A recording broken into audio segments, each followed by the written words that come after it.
Assalamualaikum warahmatullahi wabarakatuh. Kembali lagi bersama saya Johan Koco di mata kuliah Manajemen Pemasaran. Mata kuliah ini diperuntukkan bagi mahasiswa di program studi sarjana terapan Manajemen dan Administrasi Logistik Sekolah Vokasi Universitas Diponegoro. Kita masuk ke materi ke-10 terkait dengan promosi.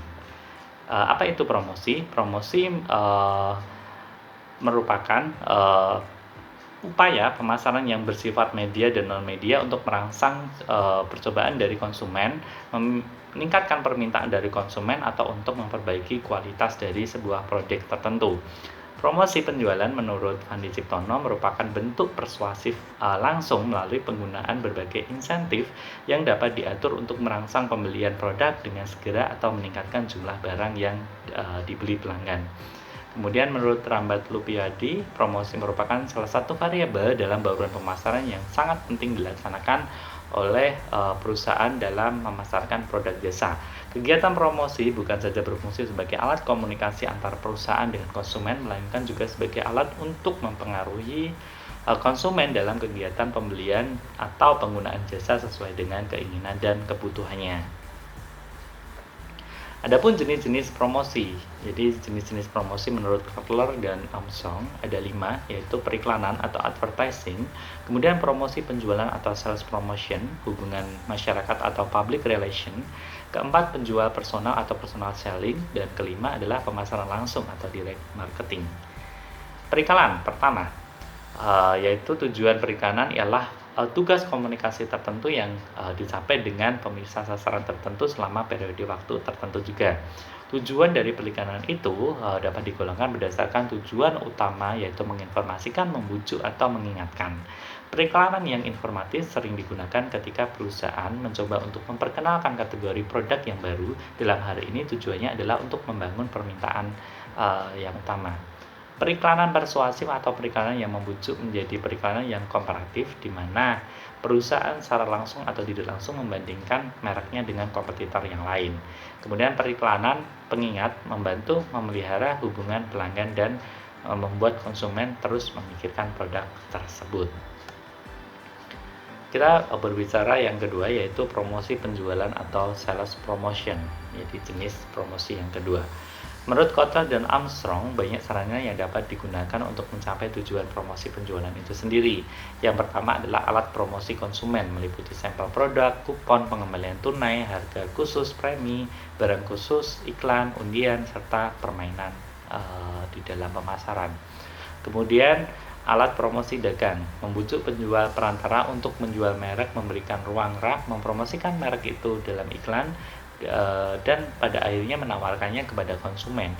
Beberapa alat promosi dagang yang biasanya digunakan oleh produsen adalah kontes atau pameran, diskon langsung dari harga premi, barang-barang gratis yang berupa kemasan ekstra yang ditunjukkan kepada penjual perantara yang membeli kuantitas tertentu. Dan yang ketiga adalah alat promosi bisnis, di mana alat promosi penjualan yang digunakan untuk menghasilkan arahan bisnis, mendorong pembelian, menghargai pelanggan, dan memotivasi wiraniaga. Perusahaan memfokuskan diri pada dua alat tambahan promosi bisnis utama, yaitu konveksi dan pameran dagang.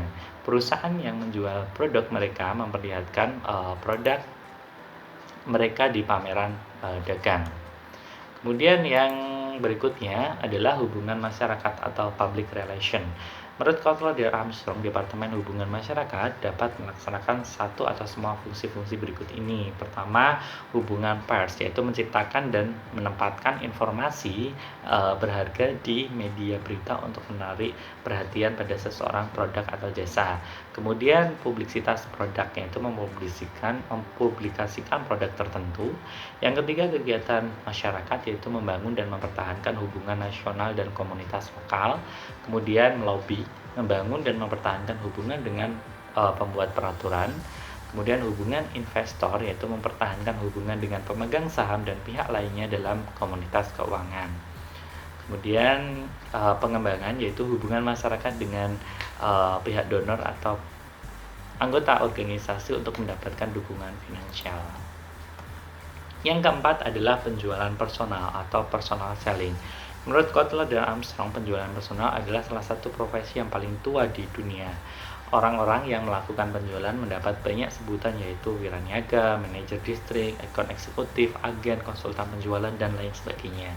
Banyak perusahaan menggunakan penjualan personal karena dapat berfungsi sebagai jembatan antara perusahaan dengan pelanggan.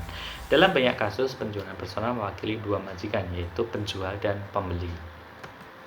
Yang kelima adalah pemasaran langsung atau direct marketing. Hubungan langsung dengan konsumen individual yang ditargetkan secara cermat untuk memperoleh respon segera dan membangun hubungan pelanggan yang langgeng.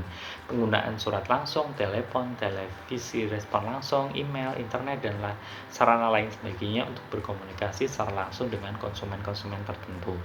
Menurut Kotler dan Armstrong, terdapat dua manfaat dari pemasaran langsung, baik dari pihak pembeli maupun pihak penjual. Bagi pembeli, pemasaran langsung bersifat menyenangkan, mudah, dan pribadi. Pembeli bisnis bisa belajar mengenai produk dan jasa tanpa terikat waktu dengan si wiraniaga ini, di mana pemasaran langsung bersifat interaktif dan segera, di mana pembeli dapat berinteraksi dengan penjual melalui telepon atau melalui website penjual untuk menciptakan informasi yang tepat. Nah, sedangkan bagi penjual, pemasaran langsung merupakan sarana yang kuat untuk membangun hubungan pelanggan dengan menggunakan database pemasaran. Kemudian pemasar mampu untuk menargetkan kelompok individual kecil dan mempromosikan produk mereka secara pribadi. Selain itu, pemasaran langsung juga menawarkan alternatif biaya yang rendah, efisien, kemudian dan cepat untuk menjangkau pasar dari sisi penjual. Berikutnya kita mempelajari terkait bauran promosi. Menurut Kotler dan Gary dalam Sindoro, bauran promosi adalah ramuan khusus dari iklan pribadi, promosi penjualan, dan hubungan masyarakat yang dipergunakan perusahaan untuk mencapai tujuan iklan dan pemasarannya. Menurut basis swasta, promosional mix ialah atau bauran pemasaran ini merupakan komunikasi strategi yang paling baik dari variabel-variabel perikanan atau advertising, kemudian penjualan pribadi atau personal selling, dan alat promosi lainnya yang kesemuanya direncanakan untuk mencapai tujuan program penjualan. Bauran promosi merupakan program komunikasi pemasaran total sebuah perusahaan yang terdiri dari iklan, penjualan pribadi, promosi penjualan, dan hubungan masyarakat yang dipergunakan perusahaan untuk mencapai tujuan iklan dan pemasarannya. Menurut Lam, Hare, dan McDaniel, bauran promosi yang dipilih oleh suatu perusahaan bagi suatu produk atau jasa tergantung pada beberapa faktor. Sifat produk, tahapan dalam daur hidup produk, karakteristik target pasar, jenis keputusan pembelian, tersedianya dana untuk promosi, dan menggunakan baik strategi mendorong push maupun strategi menarik. Jadi mendorong untuk penjualan atau menarik produk tersebut dari pasaran. Kemudian komunikasi pemasaran. Komunikasi pemasaran merupakan pertukaran informasi dua arah antara pihak atau lembaga yang terlibat dalam pemasaran. Semua pihak yang terlibat dalam proses komunikasi pemasaran melakukan cara yang sama, yaitu mendengarkan, berinteraksi, dan berbicara sampai terciptanya hubungan pertukaran yang memuaskan. Pertukaran informasi, penjelasan-penjelasan yang bersifat pembujuk, dan negosiasi merupakan seluruh bagian dari proses tersebut. Komunikasi pemasaran merupakan kegiatan komunikasi yang dilakukan oleh pembeli dan penjual, dan merupakan kegiatan yang membantu dalam pengambilan keputusan di bidang pemasaran serta mengarahkan pertukaran agar lebih memuaskan dengan cara menyadarkan semua pihak untuk berbuat lebih baik. Jadi, komunikasi pemasaran itu merupakan pertukaran informasi dua arah antara pihak-pihak dan atau lembaga-lembaga yang terlibat di dalam pemasaran.